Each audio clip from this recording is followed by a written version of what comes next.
मेष राशि वालों, स्वागत है आप सभी का मेष मंथन भिंड यूट्यूब चैनल में। बंधुओं, आज का यह ज्योतिष कार्यक्रम आपकी जिंदगी में बहुत महत्वपूर्ण कार्यक्रम होने वाला है, क्योंकि आज हम आपको जो विशेष ज्ञान देने वाले हैं, जो भविष्यवाणियां बताने वाले हैं, उन्हें जानकर आपका मन प्रसन्न हो जाएगा। सबसे बड़ी बात कि इस दिसंबर के महीने में ये दो चीजें खुद चलकर आपके पास आएंगी। जी हाँ बंधुओं, इसके बाद आपकी हर एक मनोकामना पूरी होगी। ऐसी इच्छाएं जिनके लिए आप अब तक तड़प रहे थे, वे भी पूरी हो जाएंगी। जी हाँ बंधुओं, इस दिसंबर के महीने में ये दो चीजें आपको न केवल सारे सुख लाकर देंगी, बल्कि रातों रात लखपति और करोड़पति भी बना देंगी। ये दो चीजें इतनी महत्वपूर्ण हैं कि इनके बारे में आपको जानना बेहद आवश्यक है। किस समय पर और कहां पर ये चीजें आपको मिलेंगी, इनका सही समय क्या होगा, और सबसे महत्वपूर्ण बात कि ये दो चीजें कौन सी हैं और किस प्रकार से ये आपके जीवन को प्रभावित करेंगी। कुल मिलाकर कई प्रकार के प्रश्न आपके मन में इन दो चीजों के लिए उठ रहे होंगे, तो सारे प्रश्नों के जवाब आपको आगे इस कार्यक्रम में मिलने वाले हैं।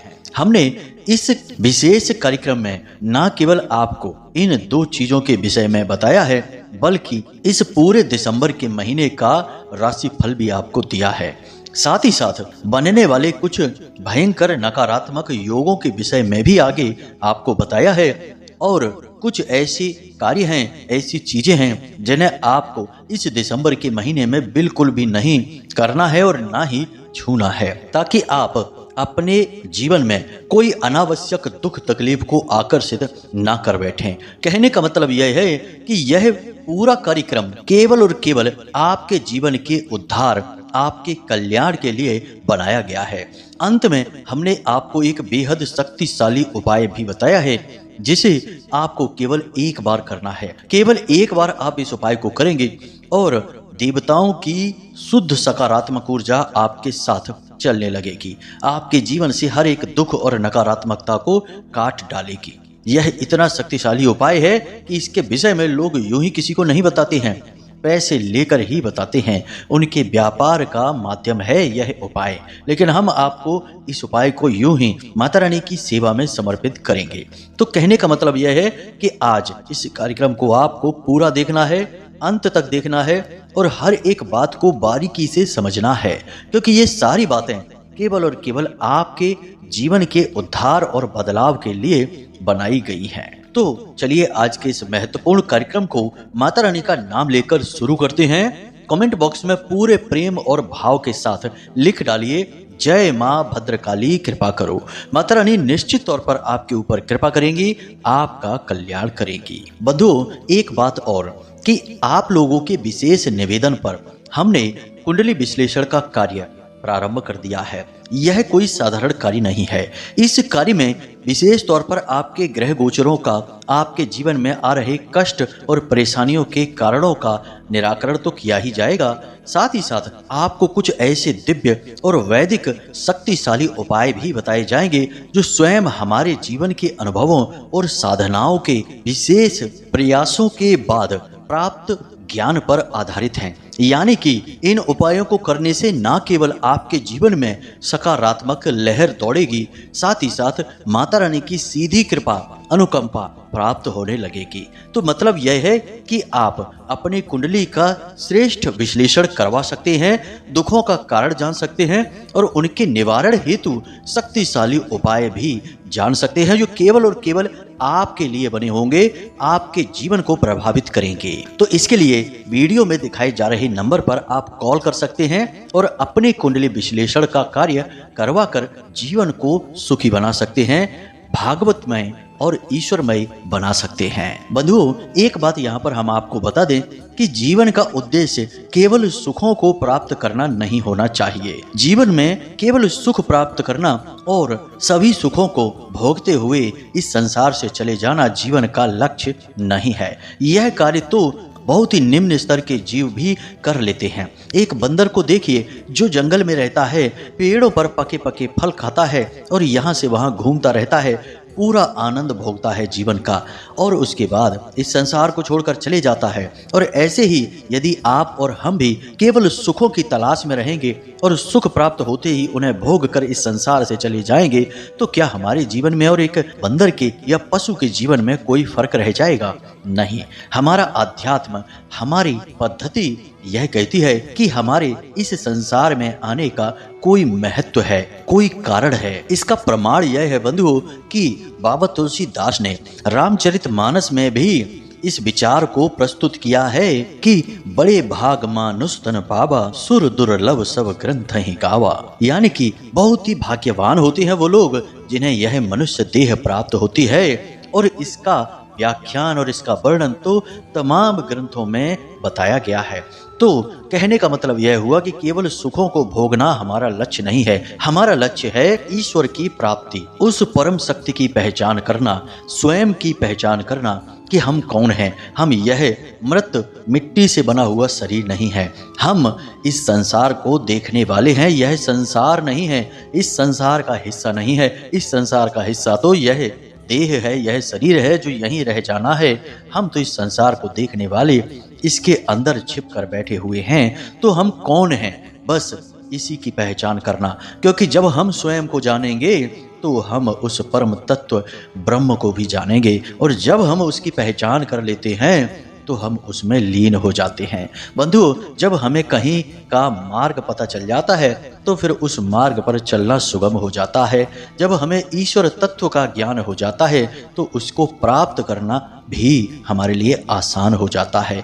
और उसी परम तत्व में विलीन होना, उसी एक बड़े दीपक जिसकी ज्योति बनकर हमारे मन में, हमारे शरीर में जल रही है, जो हमारी आत्मा है, वह उसी दीपक में समाहित हो जाए, यही इस जीवन का लक्ष्य है और उद्देश्य है।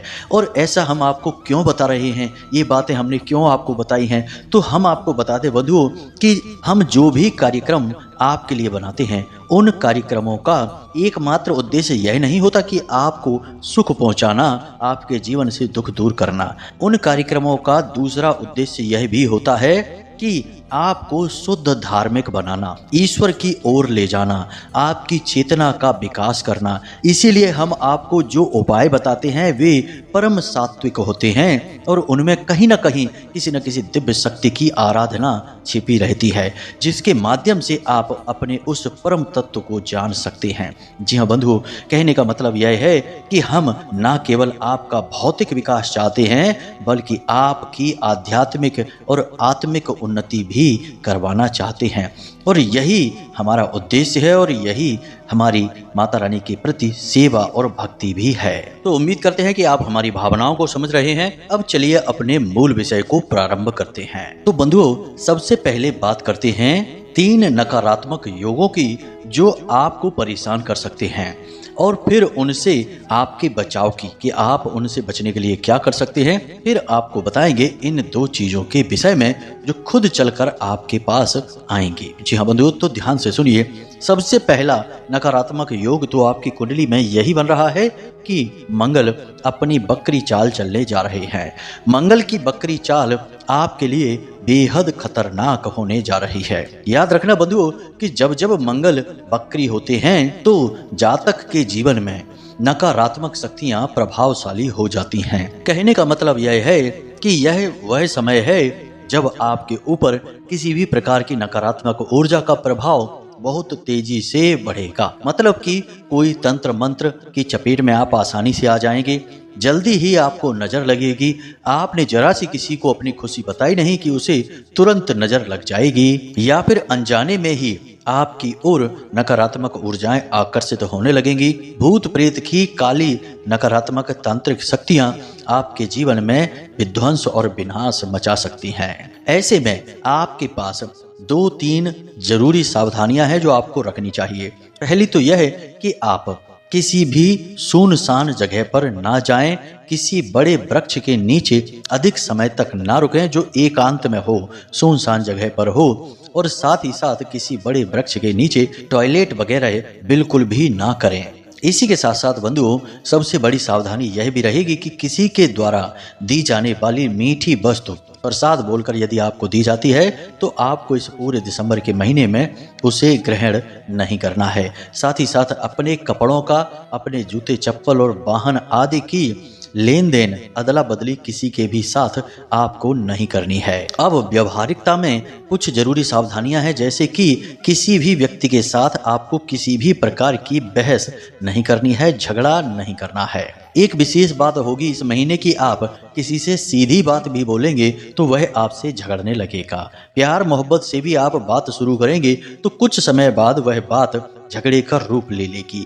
अच्छी बात भी दूसरों को बुरी लगेगी, सही सलाह भी लोगों को गलत परिणाम दे जाएगी, जिससे आपके ऊपर दोष मढ़ दिया जाएगा। कहने का मतलब यह है कि संसार में, रिश्ते नातों में आपको जरूरत से ज्यादा विचार नहीं करना है, चर्चा नहीं करनी है, दूसरों के व्यक्तिगत जीवन में बिल्कुल भी दखल अंदाजी नहीं करनी है। इन सब के नकारात्मक परिणाम आपको देखने को मिलेंगे। अब दूसरा नकारात्मक योग यह है बंधुओं, जो कि लंबे समय से बना हुआ है, परंतु इसका प्रभाव अब इस दिसंबर के महीने में बहुत अधिक पड़ने वाला है। वह है राहु और शनि एक दूसरे के बगल में विराजमान होना, साथ साथ के भाव में विराजमान होना। यानी कि शनि जिस भाव में मौजूद है उसके अगले भाव में ही राहु बैठे हुए हैं। यह योग आपके लिए अच्छा नहीं है। यह आपको हानि पहुंचाएगा, आपके मन को विचलित करेगा, आपको विचार शून्य करेगा, उल्टी सीधी चीजों में आपका मन भटकाएगा और आप जिस कार्य को कर रहे हैं उस कार्य से आपकी रुचि को समाप्त करेगा। साथ ही साथ गलत संगत नकारात्मक लोगों की ओर आपको आकर्षित करेगा, गलत कार्यों में आपकी रुचि को बढ़ाएगा। लेकिन इन सब से कहीं बढ़कर आपको धन को लेकर यह बहुत परेशान करेगा। मतलब कहने का यह है कि दुनिया की नज़र में आप चाहे भले ही कितना भी पैसा कमाएं, लोगों की नज़र में तो आप अमीर दिखेंगे, आपके जीवन की व्यवस्थाएं अच्छी चलती दिखाई देगी, परंतु अंदर ही अंदर आप खुद जानते होंगे कि आपके ऊपर क्या बीत रही है।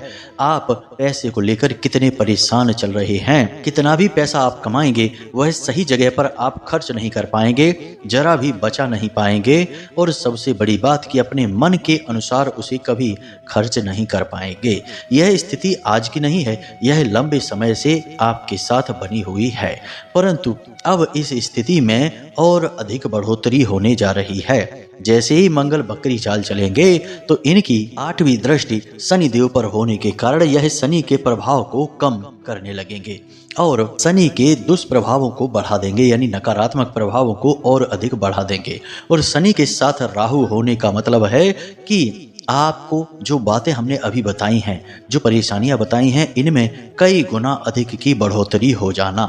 आप अपने हृदय पर हाथ रखकर बताइए कि जो बातें हमने अभी बताई हैं वे सत्य हैं या नहीं। कमेंट करके हमें अवश्य बताना। अब ऐसे में आप क्या कर सकते हैं, तो सबसे बड़ी बात ध्यान से सुनिए कि आपको सबसे पहली चीज यह करनी है कि अपने जीवन में पैसे को लेकर बहुत सतर्क रहना है। किसी को भी इस पूरे दिसंबर के महीने में एक भी रुपया उधार नहीं देना है। चाहे कोई कितनी ही परेशानी बताए, मुसीबत बताए, आपको एक भी रुपया उधार नहीं देना है। और यदि उधार दे दिया तो उस पैसे को भूल जाना है, उसके बारे में विचार नहीं करना है, वह अब लौट कर नहीं आएगा। दूसरा, आप कितना पैसा कमाते हैं, कितना खर्च करते हैं, इसका सही सटीक आकलन करके रखिए। हमेशा सही हिसाब करिए।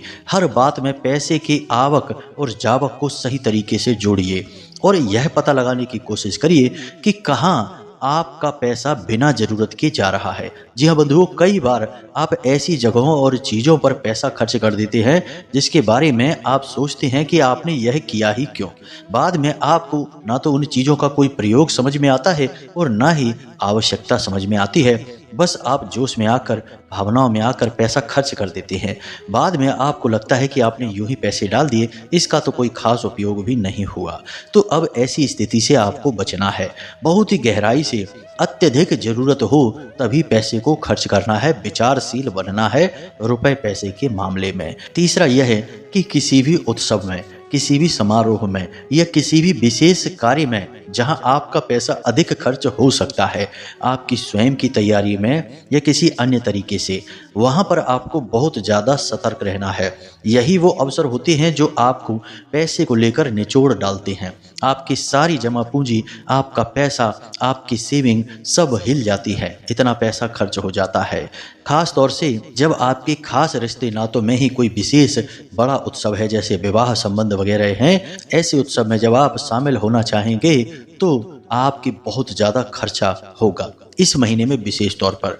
तो आपको सतर्क रहना है और फिर से हम वही कहेंगे कि अपने खर्चों को नियंत्रित करने की कोशिश करना है। ऐसा नहीं है कि इस महीने आपकी आवक नहीं होगी, इस महीने आपकी आवक होगी, अच्छी ही होगी, क्योंकि बुध और सूर्य की युति बनी हुई है और सूर्य और गुरु का समसप्तक योग बना हुआ है, जो आपको अच्छे धन लाभ कराएगा, रुपए पैसे की बढ़त कराएगा, लेकिन पैसे के खर्चे को आप संभाल नहीं पाएंगे। यह स्थिति यानी पैसा खर्च होने की स्थिति आपके नियंत्रण से बाहर होगी। बस यहीं पर आपको लगाम कसनी है। अब तीसरी स्थिति जो नकारात्मक बन रही है कि शनि से पहले शुक्र का मौजूद होना। जी हाँ बंधुओं, जिस भाव में शुक्र हैं उससे ठीक अगले भाव में शनि देव का गोचर, यह आपके शुक्र को कुछ नकारात्मक बनाता है, खास तौर से पुरुषों के लिए।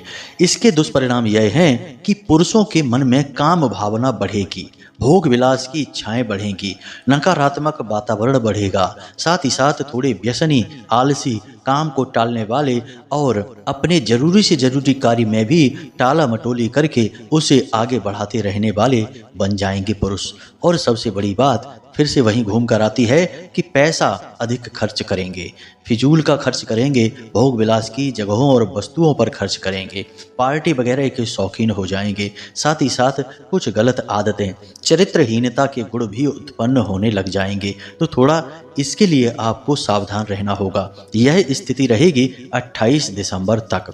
28 दिसंबर को शुक्र देव शनि देव के साथ में युति बनाएंगे, यानी 28 दिसंबर के बाद आपके जीवन में कुछ सकारात्मक बहुत अच्छे बदलाव आने वाले हैं। अब कौन से रहेंगे वे सकारात्मक बदलाव, इनके विषय में हम उसी समय पर आपको बताएंगे, लेकिन एक झलक यह बता देते हैं कि यदि आप अपने जीवन में कुछ नया, कुछ बड़ा कर रहे हैं, यानी कि प्लानिंग है आपकी, जैसे कोई व्यापार आप करना चाहते हैं, साइड इनकम के लिए कोई नई योजना आप लागू करना चाहते हैं, या नौकरी वगैरह के लिए तैयारियां कर रही हैं, तो उन सब में आपकी सफलता के अवसर बहुत अधिक बढ़ जाएंगे और आपके आने वाले वर्ष के लिए बहुत ही सकारात्मक वातावरण का निर्माण हो जाएगा। कहने का मतलब यह है कि आपका नया वर्ष का शुरुआती पक्ष जो है वह बड़ा ही हितकारी होगा, बहुत ही लाभप्रद रहेगा आपके लिए। अब कौन से लाभ रहेंगे उनके विषय में हम तभी आपको कार्यक्रम के माध्यम से बता देंगे। अभी फिलहाल हम आपको जो सावधानियां रखने के विषय में बता रहे हैं उन पर आपको ध्यान देना है। तो सबसे बड़ी सावधानियां आपको कुल मिलाकर देखा जाए तो 3 स्थानों पर रखनी है। सबसे बड़ी सावधानी है पैसे को लेकर। पैसे को बहुत ज्यादा सोच समझकर ही खर्च करें, अनावश्यक रूप से एक पैसा भी किसी को न दें न खर्च करें। दूसरा सावधानी आपको रखनी है अपने मन पर, अपनी वाणी पर। मन में जो आया वह नहीं बोलना है, अपने शब्दों को बहुत सोच समझकर प्रयोग करें।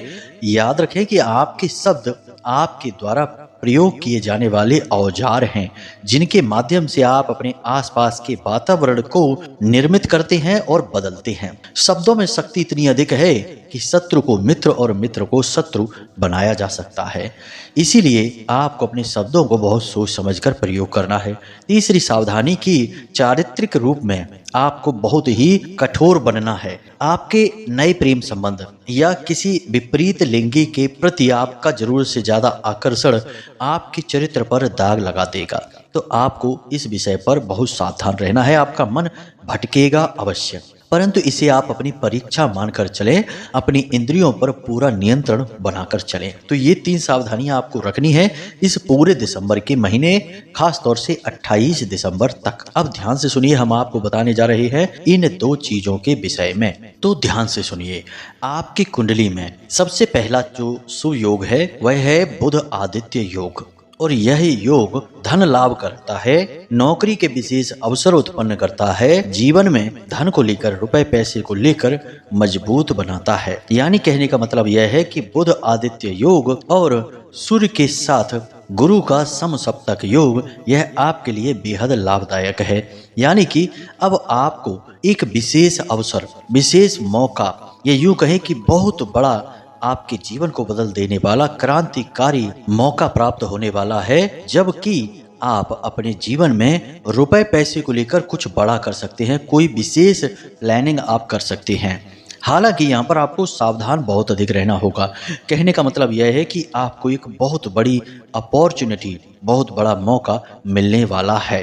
कहीं से कोई ऑफर आएगा, कोई आपको बिजनेस के लिए विशेष मौका मिलेगा, कोई पार्टनरशिप का ऑफर मिल सकता है, बड़ा लोन आपको मिल सकता है, कहीं से विशेष रूप से धन के सहयोग प्राप्त हो सकते हैं, या फिर कोई एक ऐसा व्यक्ति आपके जीवन में आ सकता है जो आपको आर्थिक रूप से मजबूत बनाएगा, आपको आगे ले जाने का कार्य करेगा। अब आपको यहाँ पर बुद्धिमानी से काम लेना है। इस मौके को, इस अवसर को हाथ से जाने नहीं देना है। अवसर छिपा हुआ होगा, यह इसका दोष है। यानी कि जब भी आपके पास यह मौका, यह अवसर आएगा, पूरे के पूरे यहाँ पर अवसर यह भी बनेंगे कि आप उसे पहचान नहीं पाएंगे, क्योंकि पापी ग्रह आपके लिए नकारात्मक दोष उत्पन्न कर रहे हैं और वे आपकी बुद्धि को भ्रमित करेंगे। तो यहाँ पर आपको सकारात्मक विचारधारा बनाए रखना बेहद आवश्यक है। सावधानियां हमने आपको बता रखी हैं, उन्हें आपको अपने जीवन में लागू करना है। अब दूसरी चीज, इसे आप ध्यान से समझिए, यह और भी अधिक महत्वपूर्ण है। दूसरी चीज है बंधुओं, धार्मिक, ईश्वरीय, दिव्य। अब यह क्या है, ध्यान से समझिए। आपकी मुलाकात किसी एक ऐसे व्यक्ति से होगी जो आपके जीवन को बदल कर रख देगा। यह बदलाव आध्यात्मिक होगा। आध्यात्मिक बदलाव से मतलब यह है कि आपके जीवन में भक्ति के रस को यह इंसान बढ़ा देगा।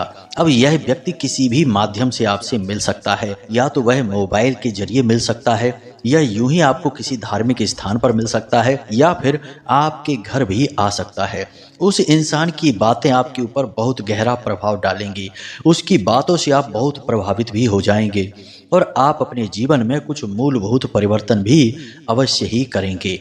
आपको पता लग जाएगा कि आपने अपने जीवन में कहाँ कौन सी गलतियां कर रखी हैं, जिसकी वजह से आपके चित्त का चैन खोया हुआ है। कहने का मतलब यह है कि यह इंसान आपके अंदर बहुत बड़े बदलाव लेकर आएगा, आपकी आत्मा, आपकी चेतना को जागृत करेगा और आपको शुद्ध धार्मिक इंसान बनाएगा।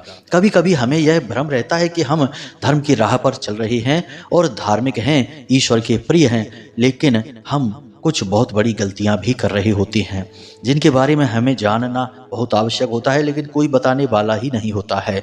तो यह वही इंसान होगा जो आपकी उन गलतियों को बताएगा। कहने का मतलब यह है कि इस महीने में आपको आध्यात्मिक उन्नति का एक बहुत बड़ा मौका भी मिलेगा। आपको इस मौके को भी पहचानना होगा। याद रखना कि यह प्रकृति, यह संसार हमें कई बार मौके देती हैं। ऐसा नहीं है कि हमें कोई मौका ही नहीं मिलता, परंतु हमारा अभिमान, हमारे दंभ और हमारे अंदर के नकारात्मक विचार इन मौकों को हम तक पहुंचने ही नहीं देते हैं, पहले ही इन्हें समाप्त कर देते हैं, या यूं कहें कि भस्म कर देते हैं। जब तक हमारा चित्त निर्मल नहीं होगा, आध्यात्मिक उन्नति के साथ साथ मानसिक शांति भी हम हासिल नहीं कर लेते, तब तक हम इन अवसरों को कभी नहीं पहचान पाते हैं। याद रखना कि जब स्वामी विवेकानंद भी अपने परम गुरु स्वामी रामकृष्ण परमहंस से मिलने गए थे पहली बार, तब उनके मन में बहुत नकारात्मकताएं थीं। उन्हें लगता था कि पता नहीं कौन है, साधु महात्मा है, इनसे हमें मिल ही क्या जाएगा, हम तो वैसे भी इतने परेशान हैं, रुपए पैसे की तंगी चल रही है, इनसे मिलकर हमें भला क्या लाभ होगा। यानी कि उनके मन में उनके प्रति कितना संशय था। लेकिन जब मिले और अपने ज्ञान की आंख से देखा तो पता चला कि ये तो वही परम संत हैं जो स्वयं स्वामी विवेकानंद के जीवन को भी पूर्ण रूपेण बदलने की क्षमता रख रहे हैं, और फिर वही हुआ भी। कहने का मतलब यह है कि अपने मन के संशयों को मिटाना होगा। और यह आप कैसे करेंगे बंधु, हम आपको एक बहुत अच्छी सलाह देने जा रहे हैं। उपाय ही आप इसे समझ सकते हैं, लेकिन इसे आप अपने जीवन में उतारें अवश्य। सबसे बड़ी सलाह आपकी यह है कि आप जब भी सोकर जागें, कोशिश करें कि सूर्योदय से पहले ही जागें, क्योंकि हमारा अध्यात्म और हमारे शास्त्र भी कहते हैं कि सूर्योदय से पहले ब्रह्म मुहूर्त होता है, यानी कि स्वयं ब्रह्म की ऊर्जा अति सक्रिय होती है, माया सोई हुई होती है और सूर्य नारायण का भी उदय काल चल रहा होता है, यानी वह समय बहुत अधिक शक्तिशाली होता है। तो आप कोशिश करें कि उसी समय पर जागा करें। और दूसरी आदत यह अपना लें कि सुबह सोकर जागने के बाद कम से कम आधे घंटे के लिए आप पूर्ण मौन रहा करें। पूर्ण मौन का मतलब यह नहीं कि आप मुख से खामोश हैं, कुछ बोल नहीं रहे हैं, मन से भी मौन रहें। मन में किसी भी प्रकार के विचार आएं, आप उन विचारों को रद्द करते जाएं, उनके ऊपर आगे तर्क ना लगाएं। जो भी विचार आए कि दुकान पर जाना है, ठीक है देखा जाएगा, ऐसे सोचें। कोई भी विचार आए जैसे कि किसी से पैसे उधार आने हैं, अभी तक उसने दिए नहीं हैं, तो मन में सोचना है देखा जाएगा, अभी नहीं। ऐसे करते करते एक दिन, यानी शुरू में तो नहीं होगा लेकिन कुछ दिनों के अभ्यास के बाद आप आधे घंटे के लिए पूर्ण मौन रहना सीख जाएंगे। और हम आपको कहते हैं गारंटी के साथ कि जिस वक्त आप पूर्ण मौन केवल आधे घंटे के लिए सुबह के समय अपना लेंगे, जीवन में उतार लेंगे, आपको इतनी गजब की शांति का एहसास होगा कि एक झोपड़े में भी रहकर आप दुनिया के सबसे खुश इंसान होंगे। और रही बात चीज़ों की, भौतिक वस्तुओं की, तो वे तो आपके जीवन में बहुत अधिक मात्रा में आएंगी ही, क्योंकि आपकी चेतना स्वयं उन्हें खींचकर आपकी ओर लेकर आएगी। तो आप इस एक आदत को अपने जीवन में अवश्य उतारें और केवल 7 दिन बिना किसी सोच विचार के, मन मार के ही सही, इस क्रिया को करते रहें। फिर हमें अवश्य फ़ोन करके बताना कि गुरुजी कैसा महसूस हो रहा है। हमें विश्वास है, हम गारंटी लेते हैं कि आपकी सोच बदल जाएगी, जीवन को देखने का नजरिया बदल जाएगा। यह हमारा खुद का भी अनुभव है। हम आज भी इस आदत को अपनाकर बैठे हैं। हम जब सोकर जागते हैं सुबह ब्रह्म मुहूर्त में, तो उस समय हम 1 घंटे तक किसी से एक शब्द भी नहीं बोलते हैं और ना ही मन में कोई विचार आने देते हैं। जो विचार आते भी हैं वे अपने आप चले जाते हैं, उस विचार को हम आगे नहीं बढ़ाते हैं। इसी का यह प्रताप है कि माता रानी के प्रति अद्भुत आकर्षण और अद्भुत भक्ति मन में उत्पन्न हो चुकी है और आगे भी उन्नति हो रही है। अब दूसरा उपाय, यह महत्वपूर्ण है, इस उपाय को ध्यान से समझिए। यह उपाय माता बगलामुखी से जुड़ा हुआ है। माता बगलामुखी का नाम आपने अवश्य सुना ही होगा। संसार की हर एक नकारात्मक शक्ति की सबसे प्रचंड शक्ति और काट माता बगलामुखी हैं। आपको हम कोई मंत्र नहीं दे रहे हैं, कोई पूजा विधि नहीं दे रहे हैं, वह तो हम अपने पिछले कई कार्यक्रमों में दे चुके हैं। लेकिन आज हम आपको एक ऐसा विशेष नाम जप सिखाने जा रहे हैं जिसे आपको दिन भर जपना है। जब भी आप फ्री हो, जब भी आपको समय मिले, मन में बेचैनी हो, आप यह नाम जप करें। जी हाँ बंधुओं, और नाम जप से कोई दोष नहीं लगता है। आप किसी भी अवस्था में, किसी भी परिस्थिति में इसे जप सकते हैं। जी हाँ, इसकी यही खूबसूरती है। तो माता बगलामुखी का नाम जप है, इसे आप ध्यान से सुने और कभी भी इसका नाम जप आप कर सकते हैं। ध्यान से सुने, मंत्र नहीं है, केवल नाम जप है। आपके मोबाइल की स्क्रीन पर भी दिखेगा, तो ध्यान से सुने। ओम बगला देव्यो नमः, बस इतना सा है, ओम बगला देव्यो नमः। अब माता बगलामुखी का यह आवाहन है। माता बगलामुखी को अत्यंत प्रिय है। वैसे तो इनके कई नाम है, देवी पीताम्बरा देवी भी कहा जाता है, लेकिन इनका सबसे प्रिय नाम है माँ बगला। तो माँ बगला देव्यो नमः, माता बगलामुखी को नमस्कार। बस इसको आपको जपना है। इसकी शक्ति बहुत प्रचंड है। 2 दिन आप इसे जपिए जब भी समय मिले दिन में, और आप इसकी ऊर्जा को स्वयं महसूस करेंगे बंधुओं। बहुत ही प्रचंड इसकी ऊर्जा है। नाम में बहुत अधिक शक्ति होती है। आपने सुना ही होगा देवी देवताओं के सहस्त्र नाम होते हैं, तो उसी प्रकार यह है, लेकिन अत्यंत सरल, भक्तों के लिए बहुत ही सौम्य, लेकिन बहुत ही तीव्र, बेहद शक्तिशाली भी है।